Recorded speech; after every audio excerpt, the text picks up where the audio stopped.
再来看立法院第10届第8会期，今仔报道，民众党立委邱成远抢着头香。民众党团是表示讲，新的会期会来提出优先的法案，针对量化监督条例，伊嘛呼吁民进党就唔通拍假球。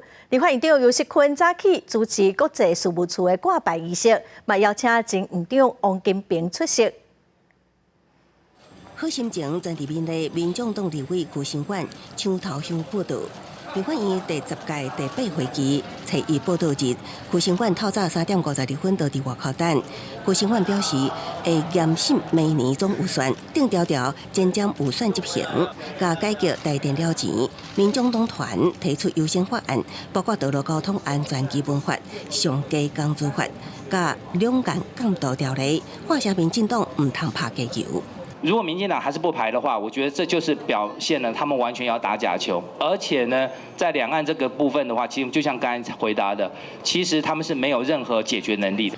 时代力量陈椒华表示，新会期会关注基础政治，国民党由叶格兰是继续观察经销的提案，另外加入 INB 吸金诈骗案、向两岸承办的民进党立委陈敖票，强调尊重司法调查。请揭牌。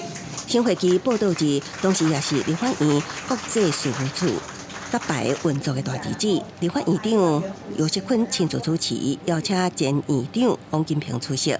游锡堃特别向王金平致意。王金平表示，台湾国际地位特殊，面对外交弱势，国会外交会当填补正式外交的不足。